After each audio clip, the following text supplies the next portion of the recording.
Hello friends, good morning.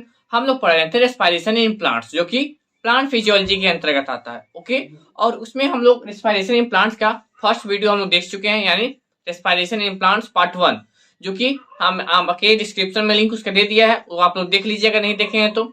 और आज के हमारे डिस्कशन टॉपिक है क्रेब्स साइकिल, ओके, जो कि होगा हमारे रेस्पिरेशन इन प्लांट्स का topic number 2। Okay, topic number 2 इसे नहीं कह सकते हैं, क्योंकि शुरुआती टॉपिक में हमें रेस्पिरेशन इन प्लांट्स का इंट्रोडक्शन को देखा, फिर ग्लाइकोलाइसिस को, ओके। अब हम लोग जान रहे हैं क्रेब्स साइकिल को, लेकिन क्रेब्स साइकिल से पहले भी हम लोग कुछ चीजें हैं जानने के लिए, तो हम लोग पहले उसे जान लेते हैं। तो सबसे पहले हमारा कौन सा कंपाउंड था? हमारा ग्लूकोज। ग्लूकोज क्या है? ग्लाइकोलाइसिस के द्वारा क्या निर्माण किया था हमारा? ये 2 मॉलिक्यूल पायरुविक एसिड का, है ना। और ग्लूकोज जो पायरुविक एसिड में कन्वर्ट होता है, इस क्रिया को हम लोग क्या कहते हैं? ग्लाइकोलाइसिस, है ना। और अब देखिए क्या होता है, ये तो बन गया ग्लूकोज से पायरुविक एसिड, और ये सभी प्रकार के ऑर्गेनिज्म में होगा, चाहे वो यूकैरियोटिक हो या फिर प्रोकैरियोटिक हो।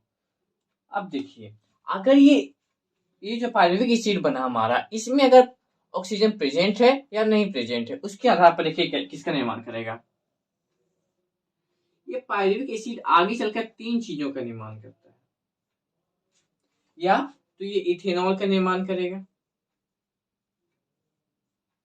है ना, या फिर ये लैक्टिक एसिड का निर्माण करेगा, ओके। या फिर अगर इसमें ऑक्सीजन प्रेजेंट रहा तो ये क्रेब्स साइकिल में भाग लेगा आगे जाकर, ओके। और फिर आगे ये एटीपी का, वाटर का निर्माण करेगा, है ना। शुरुआती देखिए, ग्लूकोज ग्लाइकोलाइसिस के द्वारा 2 मॉलिक्यूल पायरुविक एसिड का निर्माण किया, ओके। और उसके बाद क्या, ये पायरुविक एसिड, इसका लक डिपेंड करता है, इसकी किस्मत डिपेंड करती है इसमें ऑक्सीजन प्रेजेंट है या नहीं है। अगर ऑक्सीजन प्रेजेंट रहा तो ये आगे जाकर माइटोकॉन्ड्रिया में जाएगा, है ना, और उसके बाद क्रेब्स साइकिल में भाग लेगा और एटीपी का निर्माण करेगा, एनर्जी का निर्माण करेगा, ओके। और जो क्रेब्स साइकिल में भाग लेते हैं, माइटोकॉन्ड्रिया में जाते हैं, वैसे पायरुविक एसिड्स, वैसे ग्लूकोज अधिक एनर्जी का निर्माण करते हैं।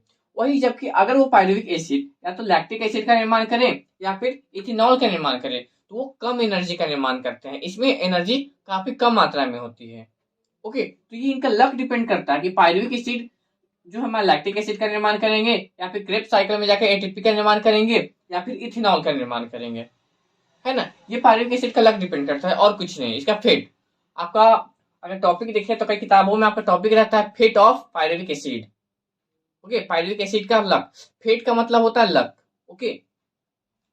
तो मैंने वही बताया आप लोगों को। अब हम लोग जानते हैं इन दोनों को, तो हमारा ये आता है एनारोबिक रेस्पिरेशन में, ओके। हमें अभी पढ़ना है कौन सा? Krebs cycle. देखिए, अब होता क्या है ना, कि ये जो पायरुविक एसिड है, ये कोएंजाइम एक से रिएक्ट करके एसिटाइल कोएंजाइम ए को निर्माण करता है ना। देखिए मैं यहां लिखता हूं, पहले क्या है हमारे, ये पायरुविक एसिड, है ना, ये रिएक्ट करेगा किससे? कोएंजाइम ए के द्वारा, कोएंजाइम ए से रिएक्ट करेगा, और साथ ही साथ ये एनएडी से रिएक्ट करता है, ओके। एनएडी को हम अभी छोड़ते हैं, ठीक है। रिएक्ट करेगा और निर्माण करेगा एसिटाइल कोएंजाइम ए का, ओके। ये पायरुविक एसिड कोएंजाइम ए से रिएक्ट करके निर्माण करता है एसिटाइल कोएंजाइम ए। और यहां पर क्या होता है ना, कि एनएडी जो होता है हमारा, वो एनएडीएच का निर्माण कर देता है, ओके। देखिए, पायरुविक एसिड कोएंजाइम ए से रिएक्ट किया, निर्माण किया हमारा एसिटाइल कोएंजाइम ए का, ओके। और इस दौरान, इस रिएक्शन के दौरान एनएडी जो होता है वो NADH2 में कन्वर्ट हो जाता है, ओके। और आप लोग जानते ही होंगे कि जहां भी NADH2 का निर्माण होगा, वहां कौन सा एंजाइम होगा? डिहाइड्रोजिनेज। और चूंकि ये पायरुविक एसिड में हो, इसलिए हम लोग इसे नाम देते हैं पायरुविक डिहाइड्रोजिनेज,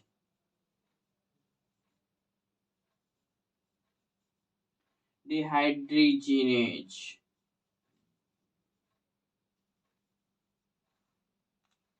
ओके। एक बार फिर से देखिए, पायरुविक एसिड हमारा कोएंजाइम ए से रिएक्ट करेगा, निर्माण करेगा एसिटाइल कोएंजाइम ए का, और इस दौरान क्या होगा कि NADH जो है NADH2 का निर्माण करेगा, और जब भी जहां भी NH2 का निर्माण होता है वहां पे हमारा कौन सा एंजाइम होता है, डिहाइड्रोजिनेज। Okay, dehydrogenase. और चूंकि ये पायरुविक एसिड का रिएक्ट कर रहा है इसलिए हम लोग इसे बोलते हैं पायरुविक डिहाइड्रोजिनेज एंजाइम। ओके, और ये जो हमारा है पायरुविक एसिड से एसिटाइल को एंजाइम का बनना, ओके, और इसके बाद ये क्रेब्स साइकिल में भाग लेता है ना। जब ये एसिटाइल को एंजाइम ए हमारा बन जाता है उसके बाद ये ऑक्जेलो एसिटिक एसिड से रिएक्ट करता है, ठीक है, उसके बाद ये सिट्रिक एसिड का निर्माण करता है। यानी कि अभी क्रेब्स साइकिल में नहीं पहुंचा है, अभी क्रेब्स साइकिल में तब पहुंचेगा तब जब ये ऑक्जेलो एसिटिक एसिड से रिएक्ट करेगा। यहाँ पे तो ये किसी से, यहाँ पे तो ये पायरुविक एसिड कोएंजाइम ए से रिएक्ट किया, उसके बाद निर्माण किया एसिटाइल कोएंजाइम ए का, है ना। और उसके बाद ये रिएक्ट करेगा किस ऑक्जेलो एसिटिक एसिड से। और ये जो लिंक हो रहा है ना एक दूसरे के बीच, पायरुविक एसिड और ये क्रेब्स साइकिल के बीच जो हमारा लिंक करने का जो ये रिएक्शन काम कर रहा है, इसलिए इस रिएक्शन को हम लोग बोलते हैं क्या, लिंक रिएक्शन। क्योंकि ये पायरुविक एसिड को और क्रेब्स साइकिल को लिंक करने का काम कर रहा है, एक दूसरे से जोड़ने का काम कर रहा है, इसलिए हम इसे बोलते हैं क्या, लिंक रिएक्शन। और इस दौरान एक और चीज होता है क्या, यहाँ पे एक मॉलिक्यूल CO2 जो है वो लिबरेट हो जाता है। अब देखिए पायरुविक एसिड में आप लोग देखिए इसमें दो पायरुविक एसिड का निर्माण कर रहा है और एक ही पायरुविक एसिड, यानी एक पायरुविक एसिड में हमारा कितना कार्बन होता है, 3 कार्बन होता है ना, 3 कार्बन। और यहाँ पे एक कार्बन जो है यहाँ पे तो रिलीज हो जा रहा है, यहाँ पे मैं लिख देता हूँ 3 कार्बन, यहाँ पे एक कार्बन हमारा रिलीज हो गया है ना। तो आगे हमारा कितना कार्बन बचा, 2 कार्बन। यानी अगर आपसे कोई पूछे कि लिंक रिएक्शन में कितने कार्बन का लिबरेट होता है तो 1 कार्बन। ओके, वहां पे 1 कार्बन खर्च होता है, भले वो यहाँ कार्बन डाइऑक्साइड के फॉर्म में, लेकिन कार्बन तो खर्च हो रहा है हमारा। और जब ये क्रेब्स साइकिल में जाएंगे तो वहां पे 2 कार्बन जो हमारा वो बाहर होगा, ओके, वो लिबरेट करेगा। तो ध्यान देने योग्य ये बात है कि ग्लाइकोलाइसिस के बाद, है ना, ये जो हमारा ग्लाइकोलाइसिस से पायरुविक एसिड बना, तो पायरुविक एसिड में हमारे कितने कार्बन है, 3 कार्बन, और ये तीनों कार्बन को लिबरेट करना है तो कैसे होंगे, तो पहले ये लिंक रिएक्शन में 1 कार्बन लिबरेट होगा, उसके बाद क्रेब्स साइकिल में जाएंगे तो वहां पे फिर 2 कार्बन लिबरेट होगा, तो इसी प्रकार से हो गए खत्म, है ना। तो लिंक रिएक्शन में 1 कार्बन, अगर एक पायरुविक एसिड रहा तो पायरुविक एसिड का 1 मॉलिक्यूल रहा, तो अगर पूछे जाए कि पूरे ग्लूकोज में जितना भी लिंक रिएक्शन होता है उसमें कितने कार्बन का लिबरेटिंग होगा, तो 2 कार्बन। ओके, क्योंकि 2 पायरुविक एसिड है ना, और लिंक रिएक्शन इसलिए 2 होंगे, और क्योंकि लिंक रिएक्शन 2 होंगे यानी 2 कार्बन डाइऑक्साइड का लिबरेटिंग होगा, है ना। तो यहाँ पे ये हमारे कहाँ पहुंच गए, acetyl co enzyme A. Okay, तो अब मैं यहाँ पे थोड़ा सा मिटा रहा हूँ। ओके, तो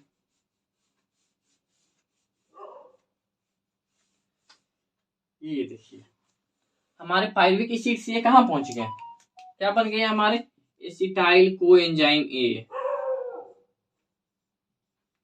ओके, COA का मतलब वो कोएंजाइम है ना।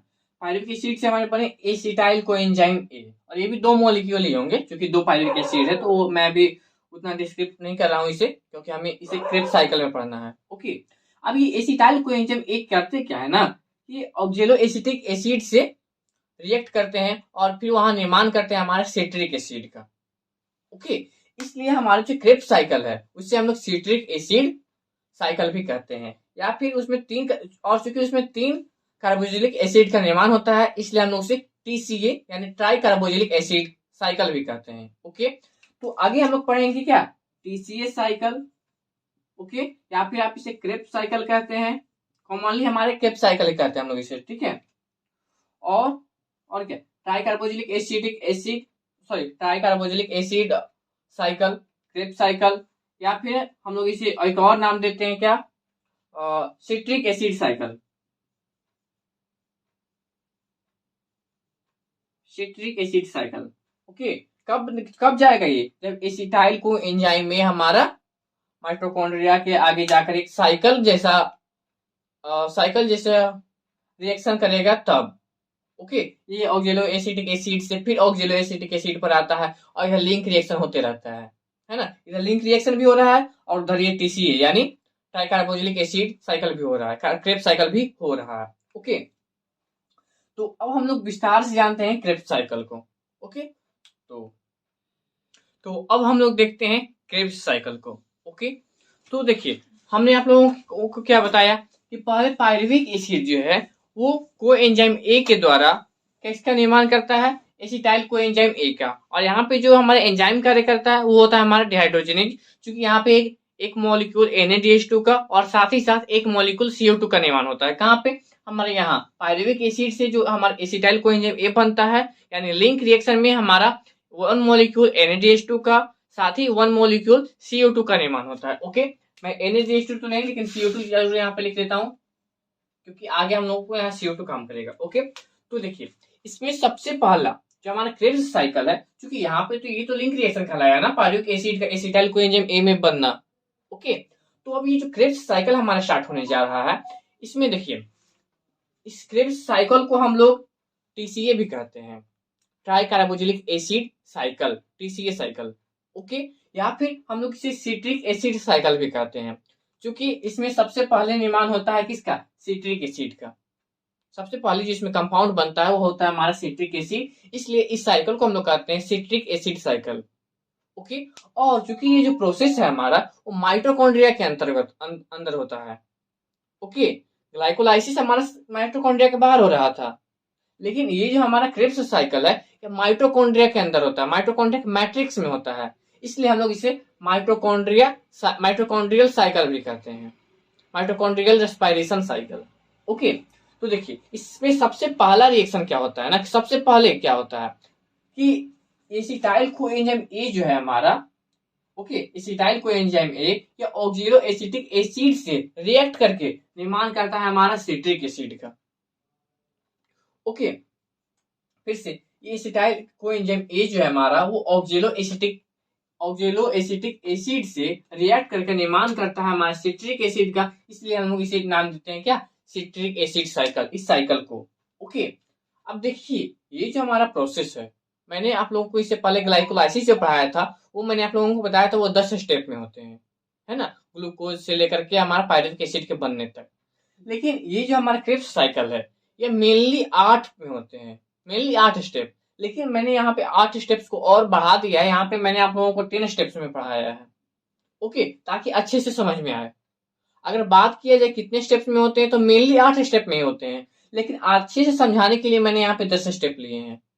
ओके, हालांकि आपको नीट एग्जाम्स में सब पूछेंगे नहीं, या फिर ISC का एग्जाम दीजिएगा आप लोग तो उसमें पूछेंगे नहीं कि कितने स्टेप्स में एंजाइम्स होते हैं, वो तो एंजाइम का नाम पूछेंगे ना, कितने स्टेप्स में, थोड़ी पूछेंगे कितने स्टेप्स में ये साइकिल पूरा होता है, वो तो एंजाइम्स का नाम पूछेंगे। और बता ही दिया कि मेनली 8 होंगे, लेकिन यहाँ पे मैंने आप लोगों को 10 स्टेप में पढ़ाया है ताकि अच्छे से समझ में आ सके।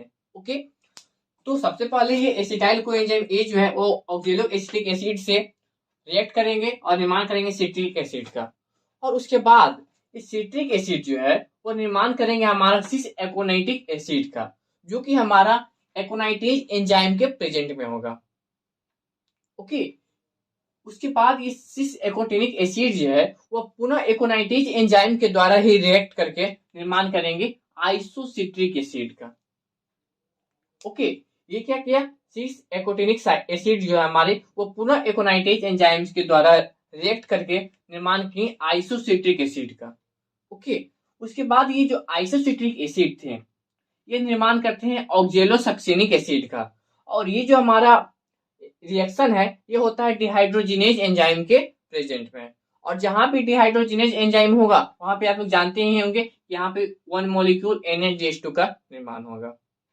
ओके, मैंने क्या बताया कि आइसोसिट्रिक एसिड जो है वह निर्माण करते हैं आगे जाकर ऑक्जेलोसक्सेनिक एसिड का, और ये जो हमारा रिएक्शन होता है वो डिहाइड्रोजिनेज एंजाइम के प्रेजेंट में होता है, और जहां भी डिहाइड्रोजिनेज एंजाइम होंगे वहां पे एक वन मॉलिक्यूल NaDH2 का निर्माण होगा ही, आप लोग ये जानते ही हैं। ओके, और NaDH2 के बारे में मैंने आप लोगों को पहले पढ़ा दिया है, अगर नहीं समझ में आया हो तो कमेंट कीजिएगा, मैं NAD और NaDH2 का आपको कमेंट में उसका डाउट को क्लियर कर दूंगा। ओके, अब देखिए ये जो ऑक्जेलोसक्सेनिक एसिड है वो कन्वर्ट हो जाते हैं हमारे अल्फा कीटोग्लूटेरिक एसिड में। ओके, और ये जो हमारा रिएक्शन होता है वो होता है डीकार्बोक्सिलेज एंजाइम के थ्रू। ओके, ऑक्जेलोसक्सिनिक एसिड डिकार्बोक्जिलेज सॉरी ये जो ऑक्जेलोसक्सिनिक एसिड है वो डिकार्बोक्जिलेज एंजाइम के प्रेजेंस में कन्वर्ट हो जाते हैं हमारे अल्फा कीटोग्लूटेरिक एसिड में, और इस दौरान वन मॉलिक्यूल हमारे CO2 का निर्माण होता है। ओके, और उसके बाद क्या होता है कि अल्फा कीटोग्लूटेरिक एसिड जो है वो निर्माण कर देते हैं हमारे सक्सिनाइल CoA यानी को एंजाइम ए।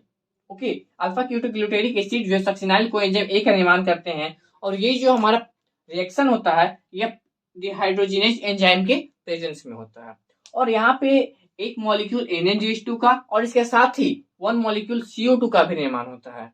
अब देखिए यहाँ पे हम लोग पढ़ रहे हैं पायरुविक एसिड के आगे, जो हम लोग पढ़े पायरुविक एसिड जा रहा है कहाँ, माइटोकॉन्ड्रिया में। यहाँ पे तो एक पायरुविक एसिड में हमारे कितने कार्बन होते हैं, 3 कार्बन होते हैं। एक कार्बन हमारा यहाँ खत्म हुआ CO2 के रूप में, पायरुविक एसिड से एसिटाइल कोएंजाइम ए बना, तो यहाँ पे एक खत्म हुआ। दूसरा खत्म हुआ हमारा यहाँ पर, यहाँ भी CO2 के फॉर्म में हमारा कार्बन अलग हुआ, कहाँ से, ऑक्जेलोसक्सिनिक एसिड से बना अल्फा कीटोग्लूटेरिक एसिड। तो और उसके बाद पुनः ये जो अल्फा कीटोग्लूटेरिक एसिड है यहाँ भी एक मॉलिक्यूल कार्बन डाइऑक्साइड का निर्माण हुआ और साथ ही साथ वो अलग हुए, तो यहाँ पे 3 हमारा कार्बन जो है उनका यूज हुआ। आप लोग तो इसे अब यहाँ तो कंफर्म होंगे कि पायरुविक एसिड में 3 कार्बन होते हैं और तीनों कार्बन का यहाँ पे यूज हो जाता है। ओके, अब देखिए ये जो अल्फा कीटोग्लूटेरिक एसिड है मैंने बता दिया आपको कि सक्सिनाइल कोएंजाइम ए का निर्माण करते हैं। उसके बाद क्या है कि ये जो सक्सिनाइल कोएंजाइम ए है यह सक्सिनिक थियोकाइनेज एंजाइम के प्रेजेंस में निर्माण करते हैं सक्सिनिक एसिड का, और ये जो एंजाइम हमारे हैं सक्सिनिक थियोकाइनेज, यहाँ पे क्या होता है कि जो हमारे GDP है, ओके, यानी जिनोनाइन डाइफॉस्फेट, वो एक इनऑर्गेनिक फास्फोट से रिएक्ट करके वन मॉलिक्यूल जेन्यून ट्राइफॉस्फेट का निर्माण करते हैं। ओके, यानी GDP जो है इनऑर्गेनिक फॉस्फेट से रिएक्ट करके हमारा निर्माण कर रहा है किसका, GDP। यहाँ पे IP लिखा है, IP का मतलब हुआ इनऑर्गेनिक फॉस्फेट। ओके, तो सक्सिनाइल इस कोएंजाइम ए जो है हमारा सक्सिनिक थियोकाइनेज एंजाइम से रिएक्ट करके निर्माण किए किसका, सक्सिनिक एसिड का।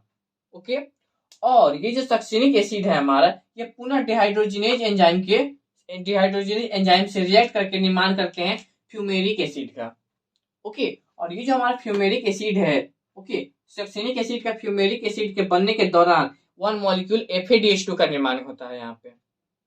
ओके, देखिए FADH2 जहां भी रहेगा ये कैसा फॉर्म में है, ये भी ATP के फॉर्म में नहीं है, लेकिन ये ATP बना सकता है। ये जो हमारा FADH2 है वो 2 मॉलिक्यूल ATP का निर्माण करता है। ओके, और ये जो हमारा कहाँ गया NaDH2 है ये 3 मॉलिक्यूल ATP का निर्माण करता है। आगे जब हम लोग पढ़ेंगे ETS यानी इलेक्ट्रॉन ट्रांसफर सिस्टम, तो वहां पे हम लोग इसे पढ़ेंगे कि NaDH2 जो है कैसे ATP में कन्वर्ट होता है। ओके, तो एक NaDH2 जब टूटेगा तो 3 ATP का निर्माण करेगा, एक FADH2 जब टूटेगा तो 2 मॉलिक्यूल ATP का निर्माण करेगा। ओके, तो मैंने यहाँ क्या बताया कि सक्सिनिक एसिड जो है वो डिहाइड्रोजिनेज एंजाइम के प्रेजेंस में निर्माण करेंगे फ्यूमेरिक एसिड का। ओके, उसके बाद क्या होता है कि ये जो फ्यूमेरिक एसिड है यह फ्यूमेरेज नामक एंजाइम से रिएक्ट करते हैं और निर्माण करते हैं मैलिक एसिड का। उसके बाद ये मैलिक एसिड जो है वो डिहाइड्रोजिनेज एंजाइम से रिएक्ट करके पुनः निर्माण कर देते हैं ऑक्जेलिक एसिड का। ओके, ये मैलिक एसिड डिहाइड्रोजिनेज एंजाइम से रिएक्ट करके पुनः निर्माण कर देते हैं ऑक्जेलोएसिटिक एसिड का, और यहाँ पे एक मॉलिक्यूल NaDH2 का निर्माण होता है। ओके, यहाँ पे एक मॉलिक्यूल NaDH2 का निर्माण होता है।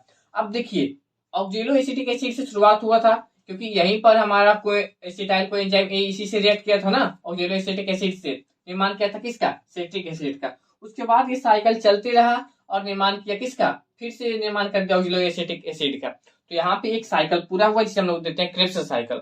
अब इसे हम लोग क्रेब्स साइकिल क्यों कहते हैं, हेंस क्रेब्स नामक जो साइंटिस्ट थे उन्होंने सबसे पहले इस साइकिल का स्टडी किया था, इसलिए हम लोग इसका नाम देते हैं क्या, क्रेब्स साइकिल।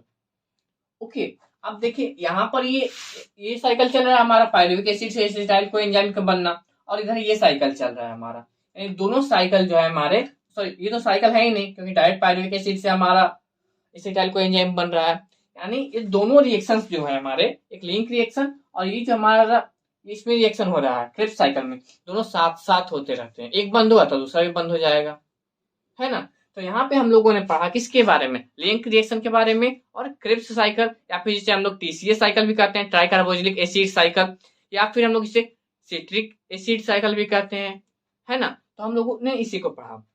अगले वीडियो में हम लोग पढ़ेंगे electron transfer system, okay, ETS cycle जिसे हम लोग कहते हैं, ओके, हम लोग उसे ईटीएस साइकिल भी कहते हैं।